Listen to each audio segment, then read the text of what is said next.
नमस्कार जय जगन्नाथ। आज अध्याय को आपण मानक स्वागत। ओम नमो भगवते वासुदेवाय। षष्ठ अध्याय षष्ठरे शशाद मंधता सौभरी आदिंकर कथा। श्रीशुक उवाच एबे हो शुण नर नाथ कहिबा वंशानुचरित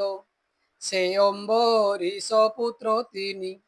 विरूप शंभु केतु घेनि रूपे दिशन्ति अनुपम अशेष गुणे गुण धाम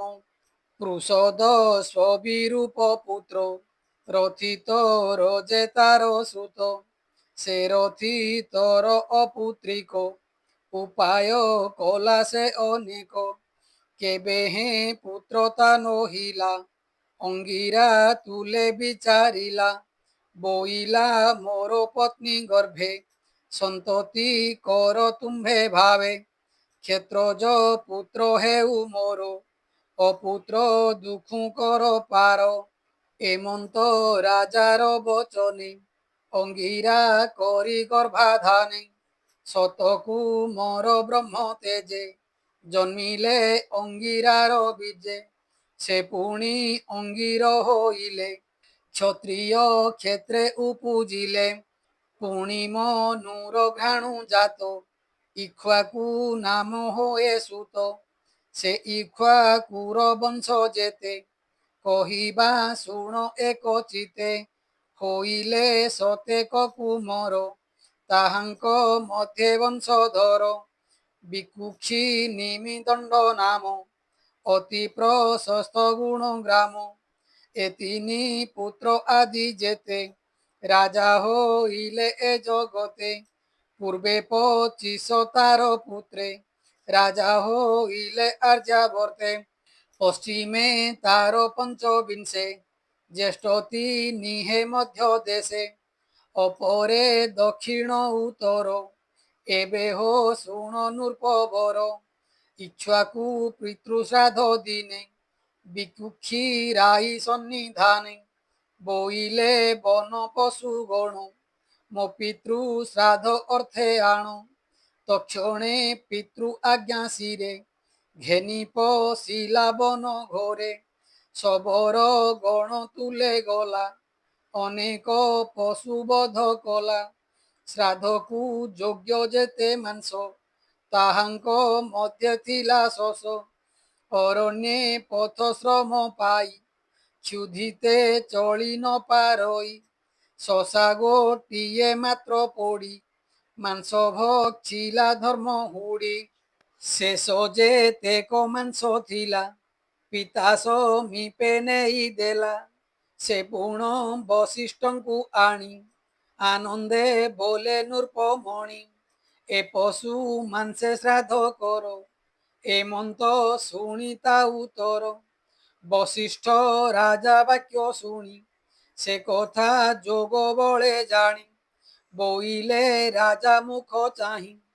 प्रक्षण योग्य एनु होई देवता पितृ अर्थे मांस केमंते देवी अवशेष तोरकु मोर क्षुधा अर्थे शशक भक्षिला वनस्ते बने भक्षिला अग्रभाग ए मांस श्राद्धे नहे योग्य एमंते गुरु वाक्य शुणी कोप होइले नृपमणि ए पुत्र पापिष्ट पामर एहाकु राज्य दूर कर तक्षणे राजार बचने पुरु बाहार कले जने ए पुण विप्रंक चरणे सेवा करई अनुक्षणे पितार अन्ते राजा हेला शशाद नाम जे पाइला पृथ्वी शासन से कला यज्ञ हरिंकु आराधिला शशाद पुत्र पुरंजय नाम ता होए इंद्रबाह परोपकार धर्म कला ककुष्ठ नाम से बहिला एमंते सुख वाक्य शुणी बोले परीक्ष नृपमणि ककुष्ठ नाम ताके मन्ते একথা কহ মুনি মতে। শ্রীশুক উবাচ দেবদানব সত্য যুগে যুদ্ধ আরম্ভ কলে রঙ্গে গুরুଙ୍କୁ পুছিলে দৈবতে ସଂଗ୍ରାମେ ଜିଣିବୁ କେମନ୍ତେ ବୋଇଲେ ଅଙ୍ଗିରାକୁ ମୋର ପୁରଞ୍ଜୟକୁ ଯୋଦ୍ଧା କର ତାର ନାରା ଚେରିପୁ ଗଣେ ବେଗେ ମରିବେ ଘୋର ରଣେ ଶୁଣିବି ବୁଧେ ତୋଷ ହେଲେ ପୁରଞ୍ଜୟକୁ ନିମନ୍ତ୍ରିଲେ ସେ ପୁଣି ଦେବ ବାକ୍ୟ ଶୁଣି କପାଳେ ଦେଇବେନି ପାଣି ବୋଲୋଇ ଇନ୍ଦ୍ର କନ୍ଧେ ବସି ସଂଗ୍ରାମ କରିବି ସାହସୀ ନହିଲେ ଯୁଦ୍ଧ ନାହିଁ ମୋର ଏମନ୍ତ ଶୁଣି ତା ଉତ୍ତର ହେଉ ବୋଇଲେ ସୁର ଗଣେ ଇନ୍ଦ୍ର ମିଳିଲା ତତ୍କ୍ଷଣେ ସଂଗ୍ରାମେ ବୃଷ ରୂପ ହୋଇ କନ୍ଧେ ପୁରଞ୍ଜୟ ଆରୋହୀ ସ୍ତୁତି କରନ୍ତି ଦେବଗଣେ ସେ ପୁରଞ୍ଜୟ ଘୋର ରଣେ অবেধ সেনা স্নেহে ভরি ধনু নারাচ হস্তে ধরি নির্ভয়ে ইন্দ্র কন্ধে রহি তৎক্ষণে বিষ্ণু তেজ পাই পশ্চিম দিগে বেগে গলা অসুর ভুবনে মিলিলা রুন্ধিলা দেব ঘেনি সাথে পবন নব হই পথে দেবদানবে ঘোর রণ হইলা লোমহর শণ অসুরে নানা শস্ত্র ধরি রহিলে সমর আবরি তাহার বাণ অগ্নি প্রায়ে পড়িলা অসুরଙ୍କ দেহে সমরে রহি ନ ପାରିଲେ পলাই নিজ পুরে গলে অসুর বলরণে জিଣି সমরে ধন রত্ନ আଣି ଇନ୍ଦ୍ରଙ୍କୁ ଦେଇ ସର୍ବଧନ ତୋଷିଲା ବିବୁଧଙ୍କ ମନ ଇନ୍ଦ୍ରାଦି ଦେବେ ବିଷ୍ଣୁ ବୋଲେ କାକୁସ୍ଥ ନାମ ତାକୁ ଦେଲେ ଅନେନା ପୁରଞ୍ଜୟ ସୁତ ପୃଥୁ ତାହାର ତହୁଁ ଜାତ ତାର ତ ନୟ ବିଶ୍ୱରନ୍ଧି ତା ପୁତ୍ର ଚନ୍ଦ୍ର ନାମେ ସିଦ୍ଧି ତା ସୁତ ଯୁବନାଶ୍ଵ ନାମ ଶ୍ରାବସ୍ତ ତାହାର ନନ୍ଦନ ଶ୍ରାବସ୍ତୀ ପୁର ଯେ ନିର୍ମାଇ শপথ দ্বীপে রাজা হই তার কুমর বৃহদস্ব তা সন্ততি কুবলয়াস্ব সে রাজা উত্তঙ্ক বিশ্বাস ধুন্দুর যুদ্ধে কূল নাশ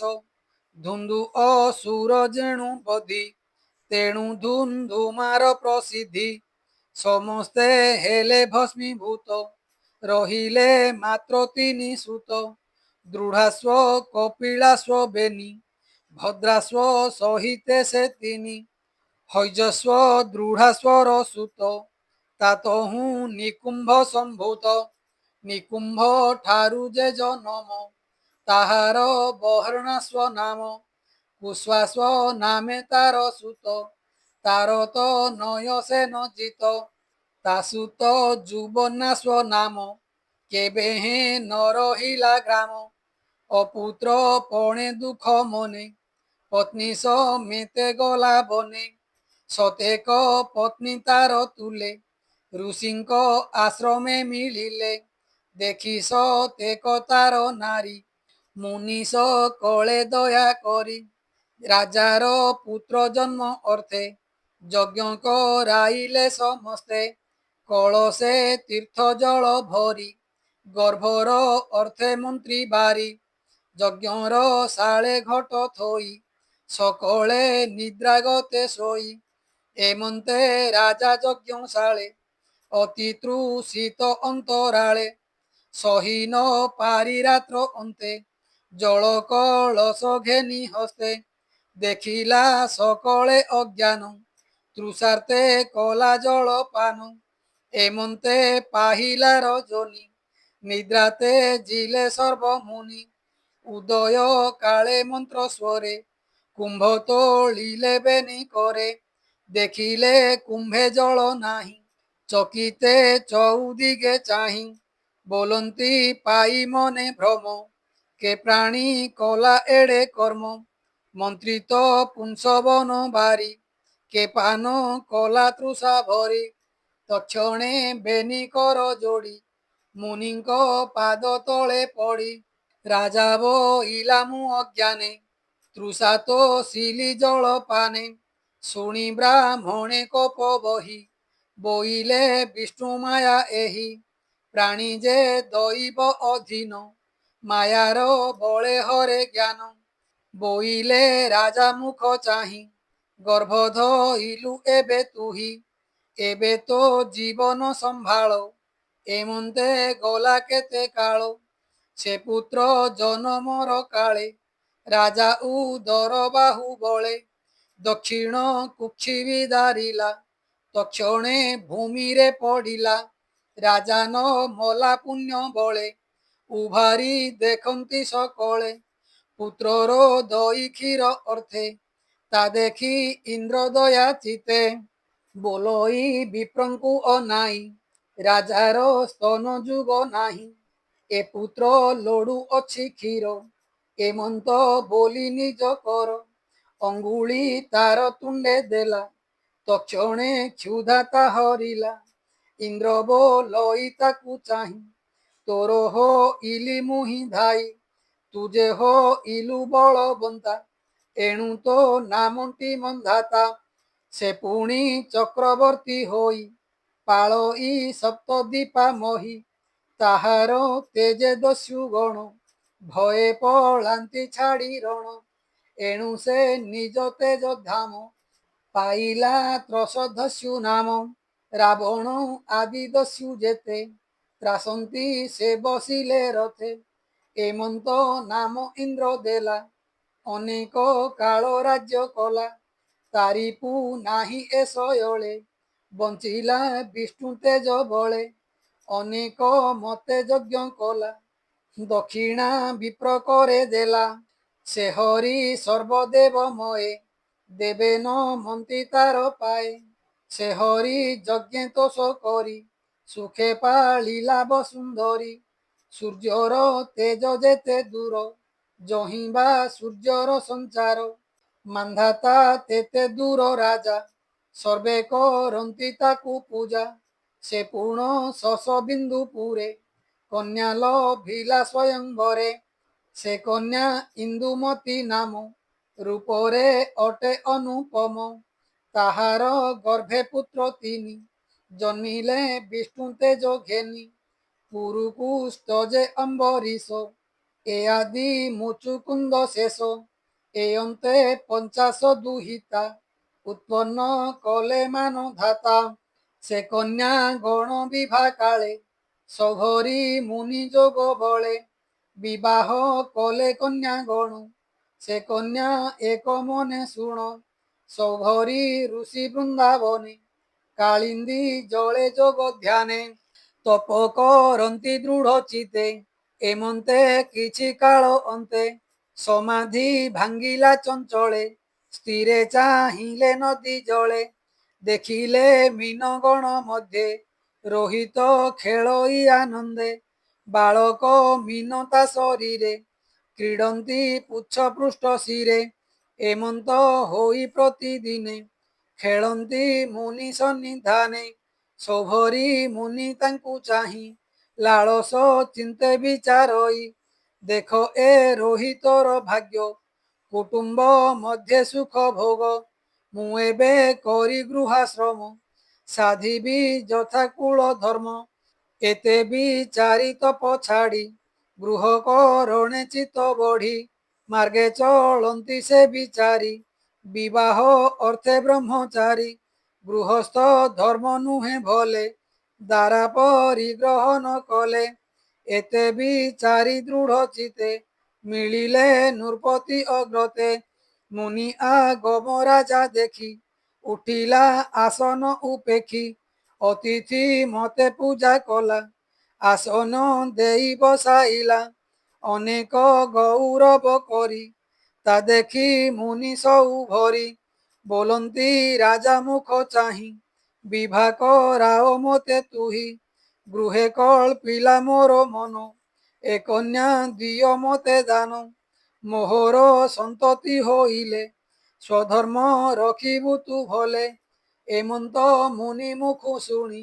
ରାଜା ବିଚାରେ ମନେ ଶୁଣି ଏ ଅତି ବୃଦ୍ଧ ଜର ଜର ବାତେ କମ୍ପଇତା ଶରୀର ବୃଦ୍ଧଙ୍କ ମଧ୍ୟରେ ଅତି ବୃଦ୍ଧ ଗୃହ କରଣେ କଲା ସଧ ମୋର ଦୁହିତା ବଡ଼ ସୁଖୀ ଏହାକୁ ଦେଲେ ହେବ ଦୁଃଖୀ ନହେଲେ ମୋର ଭଲ ନାହିଁ ଏତେ ବିଚାରି ମୁନି ଚାହିଁ ବୋଲଇ ଶିରେ ଦେଇ କର ଭମୁନି ଶୁଣ ମୋ ଉତ୍ତର 50 କନ୍ୟା ଅଛି ମୋର ଅନ୍ତପୁରକୁ ବିଜେ କର ଯେ କନ୍ୟା ତୁମ୍ଭଙ୍କୁ ବରିବ ସୁମନେ କରି ପ୍ରିୟ ଭାବ ସେ କନ୍ୟା ନିଶ୍ଚୟ ଦେବି ମୁହିଁ ଏମନ୍ତେ ରାଜା ବାକ୍ୟ ପାଇ ମୁନି ଉଠିଲେ ତୋଷ ହୋଇ ତକ୍ଷଣେ ଅନ୍ତପୁରେ ଯାଇ ଦ୍ୱାରପାଳଙ୍କୁ ରାଜା ଚାହିଁ ବୋଲଇ ଘେନି ଯାଅ ତୁହି ଯେ କନ୍ୟା ବରିବ ଏ ବର ଦେବଇ ସତ୍ୟ ଏ ମୋହର ଦ୍ୱାରପାଳର ହସ୍ତ ଧରି ପୁରେ ପଶିଲେ ସବୁ ଭରି ମିଳିଲେ କନ୍ୟାଙ୍କ ମନ୍ଦିରେ ମାୟା ମୋହନ କଳେବରେ ରୂପେ କନ୍ଦର୍ପ ତେଜ ଗଞ୍ଜେ ଜଗମୋହନ ତେଜ ପୁଞ୍ଜେ କନ୍ୟାକୁ ଚାହିଁ ଦ୍ୱାରପାଳ ଅଳପ ନୁଆଇଁ କପାଳ ବୋଲଇ କନ୍ୟାଙ୍କୁ ଅନାଇ ମୁଁ ତୁମ୍ଭ ପିତା ଆଜ୍ଞା ପାଇ ସଙ୍ଗତେ ଆଣିଅଛି ବର ଯାହାର ଇଚ୍ଛା ତୁମ୍ଭେ ବର ଏକଇ କନ୍ୟା ଦେବେ ଦାନ ଅଧିକେ ନାହିଁ ପ୍ରୟୋଜନ ତାରୂପ କନ୍ୟା ମାନେ ଚାହିଁ ନୟନ ପିଛା ନ ଚଳଇ ସର୍ବେ ଇଛନ୍ତି ତାର ସଙ୍ଗ ଅନଳେ ଯେସନେ ପତଙ୍ଗ ଏକ ଆରେକ ଆଗ ହୋଇ ବୋଲନ୍ତି ମୋର ବର ଏହି ମୁହିଁ ବରିଲି ଆଗେ ବର ନିଶ୍ଚୟ ବର ଏ ମୋହର ଏମନ୍ତେ ଏକୁ ଆରେ ବାଦେ ମୁନିଙ୍କି ବରିଲେ ଆନନ୍ଦେ ତକ୍ଷଣେ ଦ୍ୱାରପାଳ ଗଲା ନୃପତି ଆଗେ ଜଣାଇଲା ବୋଲଇ ବିଧାତାର ମାୟା କେ ଆନ କରେ ପ୍ରଭୁ ଏହା ଦଇବ ବଳ ଆକର୍ଷଣେ ସର୍ବେ ବରିଲେ ବରପଣେ ଶୁଣି ତାହାର ମୁଖୁ ବାଣୀ ସମ୍ଭ୍ରମ ଚିତେ ନୃପମଣି ଆନନ୍ଦେ କନ୍ୟାଦାନ କଲା ଅନେକ ଯୌତୁକ ଦେଲା 50 କନ୍ୟା ବିବାହ କରି ପୁରୁ ବାହାର ସବୁ ଭରି ସମ୍ପଦ ସିଦ୍ଧି ଯୋଗ ବଳେ ଗୃହସ୍ଥ ଆଶ୍ରମ ନିଶ୍ଚଳେ ନାନା ପ୍ରକାରେ ଭୋଗ କଲେ ଅନେକ ପୁତ୍ର ନାତି ତୁଲେ ସେ ଭୋଗ କଳ୍ପେ ତାଙ୍କ ମନେ ତକ୍ଷଣେ ମିଳେ ସନ୍ନିଧାନେ ଏମନ୍ତେ କିଛି କାଳ ଗଲା ବୈରାଗ୍ୟ ମନେ ଉପୁଜିଲା ନିଜ କପାଳେ କର ମାରି ତାପେ ବୋଲନ୍ତି ସବୁ ଭରି ଦଇବ ବଳ ଦେଖ ମତେ ତପ ମୁଁ କଲି ମୋକ୍ଷ ଅର୍ଥେ ଜଳେ ଅନାଇଁ ମିନ ବଂଶେ ଜ୍ଞାନ ହାରିଲି ସଙ୍ଗ ଦୋଷେ ଏକ ମୁଁ ଭଜିଲି ଅନେକ ଅନ୍ତେ ମୁଁ ପଡ଼ିବି ନରକ ଏମନ୍ତ ବିଚାରି ଏକାନ୍ତେ ତକ୍ଷଣେ ପଶିଲେ ବନସ୍ତେ ପତ୍ନୀ ସମେତେ ତପଦାହି ଅନ୍ତେ ଲଭିଲେ ଭାବଗ୍ରାହୀ ବୋଲଇ ବିପ୍ର ଜଗନ୍ନାଥ ନବମ ସ୍କନ୍ଦେ ଭାଗବତ କହିଲ ଆତ୍ମାହିତ ବାଣୀ ଏଣେ ଭକତି ପରିମାଣୀ ସଂସାର ଅନ୍ଧକୂପେ ଥାଇ ଏ ବିନୁ ଆନଗତି ନାହିଁ।